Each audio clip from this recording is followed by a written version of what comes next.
president said the House bill was mean. The Senate bill may be meaner. Meaner.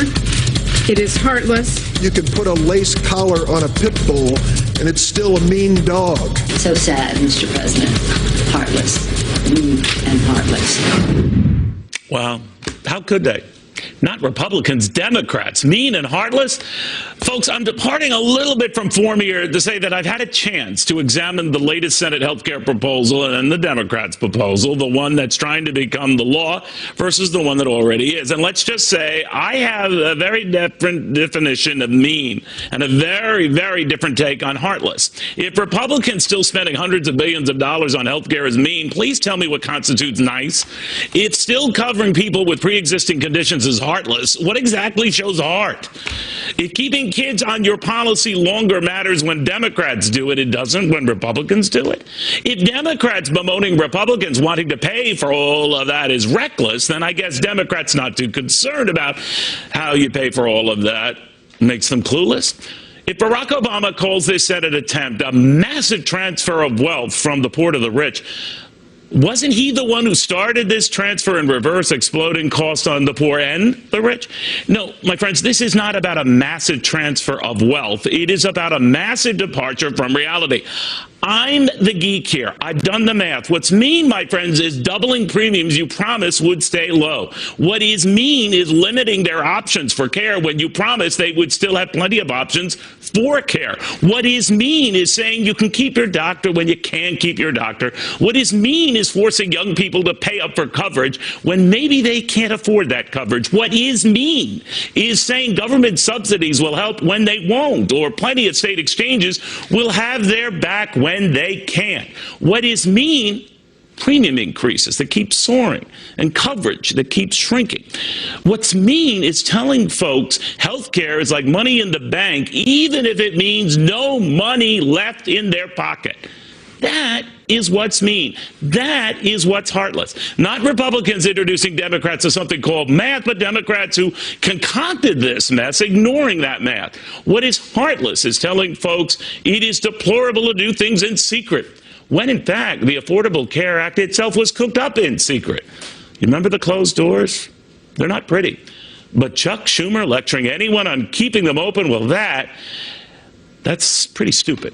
What's heartless is when the same Chuck Schumer says this Senate measure will send costs soaring while refusing to see those costs already are soaring. What is heartless is saying Republicans are actually killing people. They actually said that. When in fact what is really heartless is year after year of Obamacare lemmings lying to people, all the people, about deductibles now pricier than some premiums, and premiums pricier than most can afford. Now, if that is compassion, what counts for clueless? If that shows heart, how then to explain this present-day healthcare hell? That is what is heartless. That is over-the-top hypocrisy on the left. That is what is mean. It shows a cavalier disregard for facts the left chooses to ignore and a phony interest in the health of folks for whom liberals couldn't care less. You know, these Republican plans aren't perfect. I've said so and reported on this show many, many times. But they're out there because the law they hope to replace isn't remotely close to even passable. Actually, you could argue Republicans aren't doing any favors by replacing one big old omnibus government health care program with a slightly less big old government health care program. That proves Republicans are not financial saints, but that does not mean they're moral sinners. I just find it odd that the same folks who feared Republicans would repeal health care have in fact gone to great lengths, those Republicans, to secure health care, oddly keeping the one thing they said they would rip apart. God knows it isn't helping the grand old party, but don't you find it a little grand, a little rich, that somehow they're getting the blame for the disaster of Obamacare? That's no party. Them, they're the facts. And not President Obama himself getting any blame, who seems to have conveniently forgotten all of those empty promises behind Obamacare. You know what? He made those promises. Democrats pushed those promises. And now they're lecturing Republicans about breaking promises. I figure there's enough blame to go around, my friends, for programs that promise too much. I just find it the height of chutzpah for Democrats now to call Republicans for doing too little. We need a stethoscope, all right, not to find whether there's any heart in this latest Republican plan, but to confirm whether Democrats have any heart at all. So I'm very sorry to ramble on here to kick off a show, but this whole narrative of blaming Republicans for this mess, man, oh man, it is way off and more than a bit much. I just gave you the facts. I just broke down the numbers. I just told you the good and bad of each. But for one party to claim the other party is all bad, that Republicans are the one who concocted a mess they're trying to fix, that's a bit rich. To Betsy McCoy, author of Beating Obamacare, who was the first to seize on developments that didn't add up then. She joins us now. Betsy, I was hearing this mainstream narrative that was played out in paper after paper, website after website, news channel after news channel, and it was identical.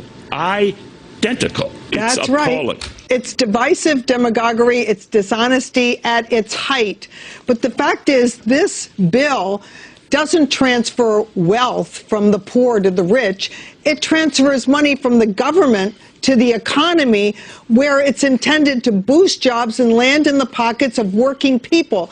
That's the Trump agenda, rewarding work, dignifying work. So it repeals the job-killing employer mandate, and it repeals about $600 billion in job-killing taxes, including the 3.8% surcharge on investments, and the result will be a booming economy. In many ways, this repeal bill is the beginning of the economic recovery. Well, we could, argue over the particulars and whether this will do that and deliver the goods, but I just found it shocking, especially in a lot of very popular newspapers today, to say Republicans are to blame for the morass that is the health care now, as if they created this. As things stand now, the problems are with the law itself that exists. That's right. Not what they're coming up to fix it. So when Americans are asked, well, we don't like the Republican plan, first of all, they've not been given an honest assessment of a Republican plan, because we only recently just got this one. The point and the dissatisfaction of the frustration with health care coverage is what's out there and available right now. And a lot of Americans are very anxious about it right now. Also, the Democrats are demagoguing the issue of putting some sort of framework of controls and responsibility on Medicaid. But Medicaid was intended as a safety net. Now, 74 million Americans are enrolled in Medicaid, 20 million more than in Medicare, the program for the elderly. In fact, here's an astounding fact. Half of all the women in the United States who give birth have Medicaid pay for it. Half. That's not a safety net. And it's an unsustainable one. You could tax the rich at 100%. You could put surtaxes on top of surtaxes to keep this going, and it couldn't possibly keep up with this. So to acknowledge the faultiness of the math misses the bigger point that it's not a Republican issue or a Democratic issue. It is a very real issue. It is. And we get into this talking point nonsense and crap to go off on a tangent that has nothing to do with the reality of the numbers that are not sustainable. That's right. And also, you will hear in this divisive demagoguery this talk of blood money. I'm quoting there Senator Elizabeth Warren. Can you believe that? It's astounding. The fact is, everyone who is currently enrolled in Medicaid is grandfathered in. So the concept of losing their coverage, that's a total lie. It is true that this bill will slow down future enrollment in Medicaid, and that is desperately needed. What Obamacare did was to say to the states, to the governors, enroll as many people as you can, and the federal government will pick up the entire tab. So, of course, they irresponsibly expanded Medicaid way beyond what's affordable to rake in all those federal dollars. And not only that, but they didn't even pay attention to how the money was spent. An astounding 9.8%, 10% of Medicaid spending are wrong payments. Any business with that record would be out of business. But, the bottom line, when it's been characterized as me, and I always think, when I see a pile-on in the media, there's not even an attempt to balance it out, and there's a great sense of, this person's going to be deprived of this benefit, someone's going to be deprived of this. We are all stuck with the costs that have accelerated because of this.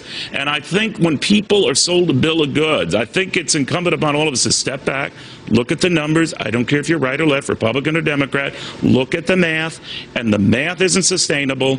And to fix this, and you can have plenty of problems, plenty of issues with the way Republicans are going about fixing this, or whether now a fifth senator who's concerned about this Senate measure is a sign that it is doomed in the Senate. The fact of the matter is none of this would be attempted right now, and none of this would be considered right now if it wasn't such a crappy measure in the first place and people were losing money hand over fist and costs were rising at triple the rate they were. I mean, we wouldn't even be in this position if it was working like a charm. It wasn't, Neil, it isn't.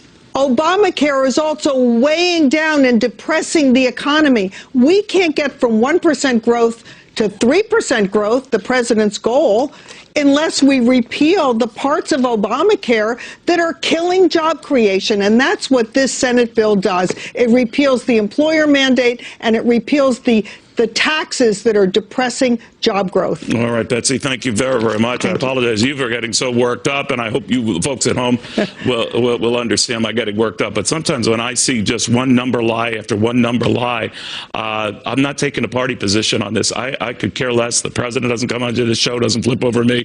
I have no agenda here. My agenda is the truth.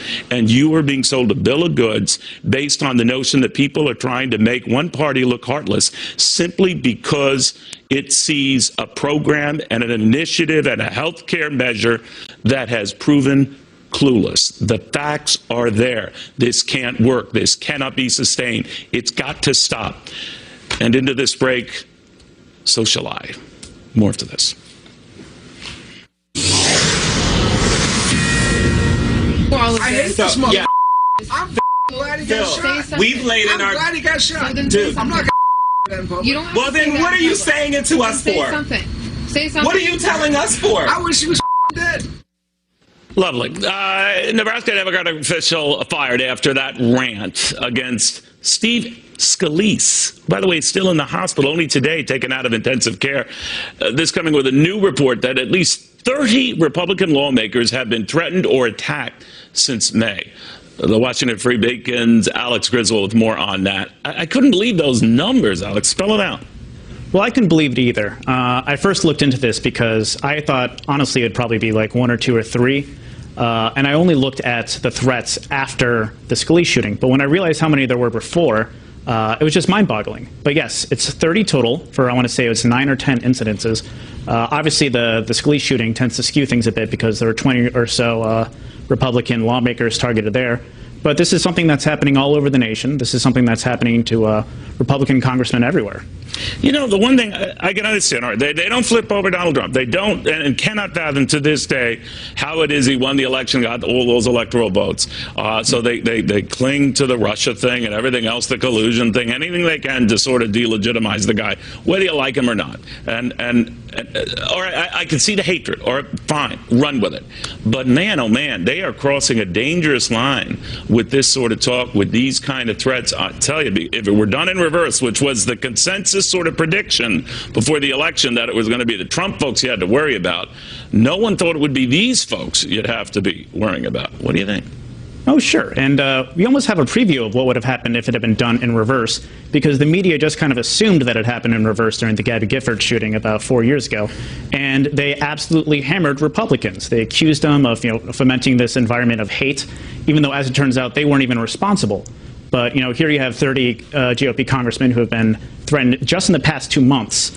And, there's no overriding narrative about it.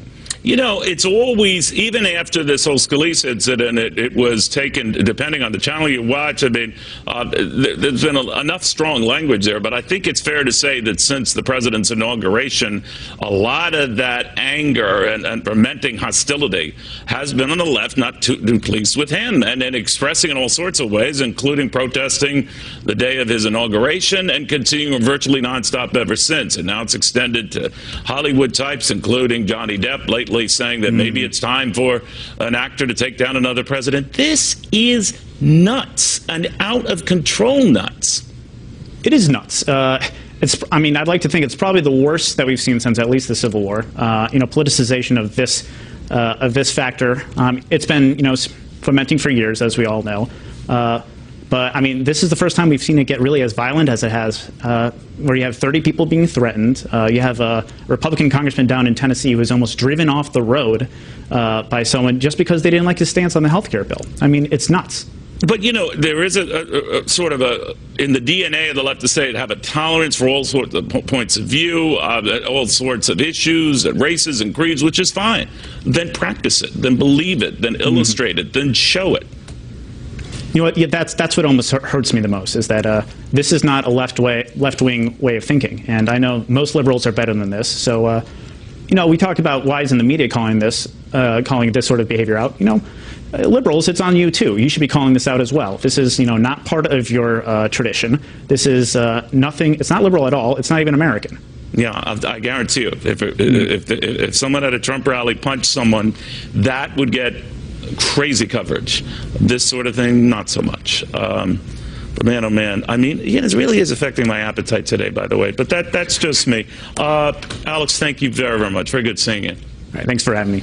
All right, get a load of this. There's a Trump supporter in Texas who got so fed up with the media coverage and obsession with all this negative stuff, including the Russian interference charges with the election last year. Well, he built a billboard calling out ABC. Wait till you hear this after this. Tuesday, HUD Secretary Dr. Ben Carson goes one-on-one with Neil. First, it's critical insight on the new health care bill, plus his plans for moving millennials into the housing market. Dr. Ben Carson on a special Cavuto Coast to Coast, Tuesday.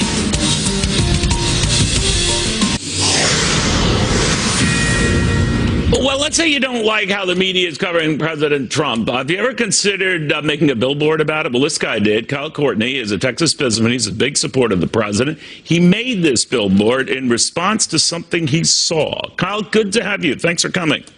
Neil, thank you very much for having me. I'm a big fan. Well, it's very good to have you. What happened? What got you to do this? Neil, like I said, kind of on the press release that went along with the billboard, I've been watching ABC News since I was a little kid. That was the only channel on TV. My parents watched it. It's just what we did when we ate dinner. That's what was on. And we, you know, they were part of the family. I believed what they said. They used to be news. They used to be journalists. And unfortunately, 18 years ago, that started to change. And it started to look like a little bit of something else was going on. And then in the last 3 or 4 years, it started to look like propaganda. And it hurt.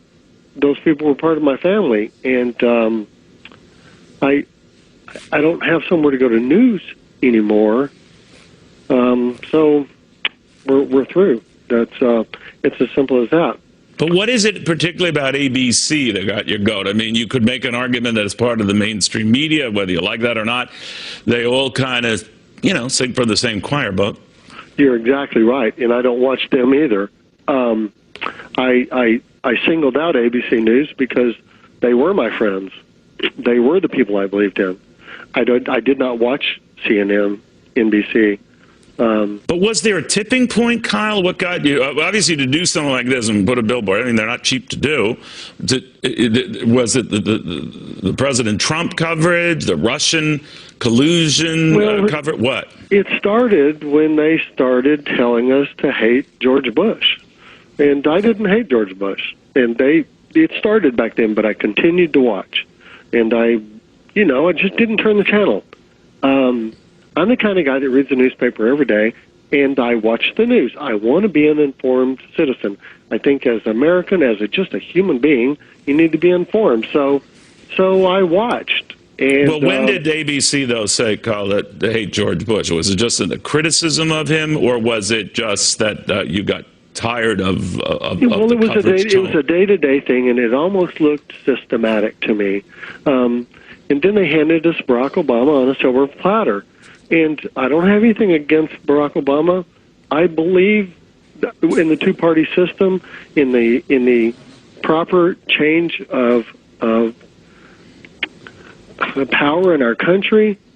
But it went from George Bush was the Antichrist, And Barack Obama was the savior, and that's the way they portrayed it.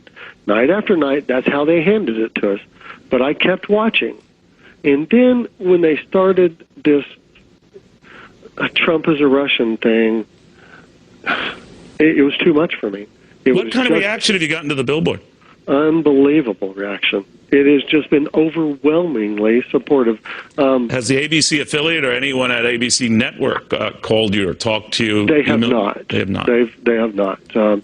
I have probably gotten 40 or 50 different interview requests from different media sources.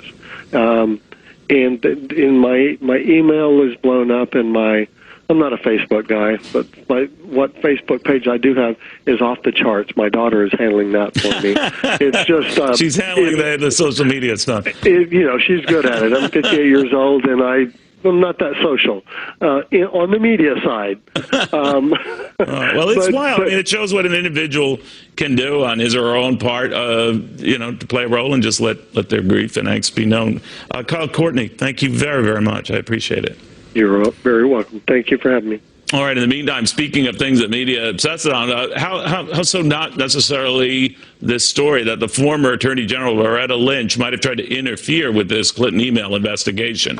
We know that to be fact, and now the Senate Judiciary Committee is demanding answers. So I'm waiting for, obviously, a lot of coverage of this tomorrow.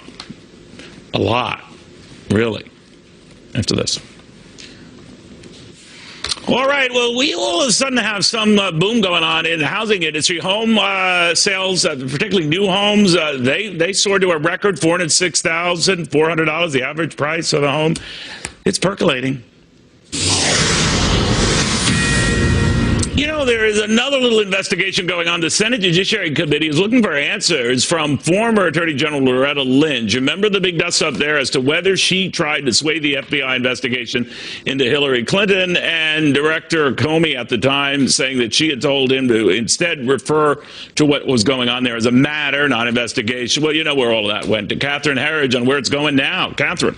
Well, thank you, Neil. The chairman and ranking member of the powerful Senate Judiciary Committee, Senators Chuck Grassley and Dianne Feinstein, sent this letter to former Attorney General Loretta Lynch asking for relevant documents and to answer questions about media reporting that she would not allow the FBI probe into Hillary Clinton's mishandling of classified information go too far, and whether those reported assurances were shared with then DNC Chair Debbie Wasserman Schultz, who sent an email summarizing Lynch's position. During his congressional testimony June 8th, Comey said he went public about the Clinton email case last summer because he lost confidence in Lynch's independence. And in cryptic testimony, he appeared to reference a significant email or record. There were other things that contributed to that. One significant item I know the committee's been briefed on. There's been some public accounts of it which are nonsense, but I understand the committee's been briefed on the classified facts. Another factor in Comey's decision-making was Lynch's Arizona tarmac meeting with Bill Clinton 1 week before Hillary Clinton's July 4th weekend interview with the FBI. And later that same month, Lynch was rebuked by the Republican chairman of the House Judiciary Committee for refusing to answer questions about the email case more than 70 times. General Lynch, we are now about halfway through the members of this committee asking questions, and your refusal to answer questions regarding one of the most important investigations of someone who seeks to serve in the highest office in this land is an abdication of your responsibility. Today, there was no immediate response or comment from Lynch or her associates, Neil. Catherine, thank you very, very much. You're welcome. All right, in the meantime, President Trump making good on a campaign promise to reform the Veterans Administration, just signing something called an accountability bill that would be aimed at protecting whistleblowers like this next guy, although it would seem to be a little late for him. I'm talking about the whistleblower, a favorite on this show, because he's just got enormous guts, Scott Davis. Scott, I'm sure you're grateful that now they're going to be looking after guys like you who dare speak out about the horrific treatment of our veterans, but I guess better late than never. What do you think? Well, thank you for having me on the show, Neil, and thank you for standing up for veterans. The new legislation passed by the Congress and signed by the President is an opportunity for VA to move forward and change its history as it's treated whistleblowers in the past. In fairness to the Secretary, I did meet with his new management team for that office. They shared their thoughts about how the office will help whistleblowers. I was very candid about my thoughts about where VA has failed whistleblowers in the past, and said I would keep an open mind and share their information with other whistleblowers so the office could meet the President's expectations. What is the atmosphere like there now? I mean, when you talk to people and the mood of people, I mean, there are some promising developments here. For example, syncing Defense Department health records with those of the VA. A lot of promising stuff going on, but what do you think? Well, you make a good point, Neil. We see advancement in certain aspects of VA as far as technology. And what a lot of people at VA are saying, whistleblowers and just career employees are saying, we hear the good rhetoric, but why are we not implementing systems that will help us better track performance measures so that when VA managers submit false reports about how they're serving veterans, the Secretary, the Undersecretary for Health, or other senior leaders could just go in the system and see the real wait time from a centralized system, see how calls are being on hold from the Veterans Crisis Line. Yeah. Things like that. Are things improving there, Scott? I mean, are you getting that either the wait times are less or that there does seem to be a smoother, more efficient process? I know it's a gigantic institution. I can appreciate that. But what's the latest? I think we get the impression that managers are starting to ask better questions. I was able to meet with a senior VA official this week. It was a productive conversation. There are still things that obviously need to be fixed, but I think that at least now under the President's direction, senior leaders are now starting to question the reports that they're getting from mid-level managers and hospital directors. And if they continue down that route and they do create the appropriate systems to track real performance measures, then that can lead to real progress at VA. You know, knowing your story as I do, I think a lot of these changes owe to the nuisance you made of yourself, and I mean that in a good way, that you became a pain in the butt, and you wanted to stay that way. It might have alienated with the coworkers. How is it now? Well, recently they said they were going to get rid of my department. They notified everyone in the department but me. Still will not meet with me to discuss it. The plans to change my work assignments already went through. They already started assigning my work to other people. I did speak with senior leadership, as I said. They did put the reorganizational plans on hold. So right now, we're waiting to see what's going to happen, whether or not my department will continue to exist, or will I have to seek another role somewhere else, or another role in government, or find another job altogether. Well, that better not happen, and you come back here the moment it does. Scott Davis, thank you very much. Did a lot for those veterans and a lot for this country. Scott Davis, the VA whistleblower, who many argue got the ball rolling on addressing these ills. Thank you, Scott. All right, back to this chutzpah argument that I raised at the top of the show. Jonathan Gruber, the creator of Obamacare, saying that the GOP health care bill is a middle finger to America. That guy. You know, call it the stupidity of the American voter or whatever. But basically, that was really, really critical to getting the thing to pass. It was like it was yesterday. Remember how Obamacare architect Jonathan Gruber said the health care law was originally crafted? Remember this? This bill was written in a tortured way to make sure CBO did not score the mandate as taxes. If CBO scored the mandate as taxes, the bill dies. You know, call it the stupidity of the American voter or whatever. But basically, that was really, really critical to getting the thing to pass. The American voter is too stupid to understand the difference. Wait a minute, I'm not stupid. Anyway, now he was asked about the way Senate Republicans just crafted their own health care plan. This is a middle finger to representative democracy. Well, Bulldog Global founder Carrie Sheffield. Wow. I don't know where to begin, Carrie. What'd you make of that? Well, a representative democracy would not embrace a man like Jonathan Gruber, who said the lack of transparency was instrumental in passing Obamacare. This is just par for the course of liberal elitism that's totally out of touch. Listen, Jonathan Gruber, if you and your team want to keep losing elections, keep talking that way. Please just keep going on. But you know, Carrie, it's not as if we're not stupid in this, but we have tape or digital. What is it, Navy? Digital? It's something on digital. Anyway, we have it. We can retrieve it.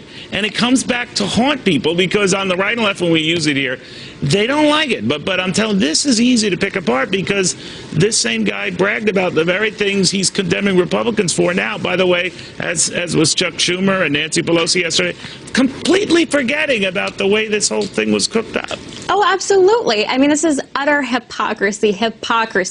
And it's just false because Republicans have been debating these principles for almost a decade now. I mean, my friend Phil Klein over at The Examiner has an entire book on the flavors of libertarian conservatism, all these approaches to health care. How free market do we want to make it? This has been out in the open for so long. Jonathan Gruber, I don't even know where to keep doing it. Please do it. Keep doing it that way. And keep running candidates like Jon Ossoff, who are totally out of touch with the average common sense. That's what Obamacare is about. It's a rejection of common sense. It's thinking that the elite, out of touch, people like MIT professors like Jonathan Gruber think they know better than the real world.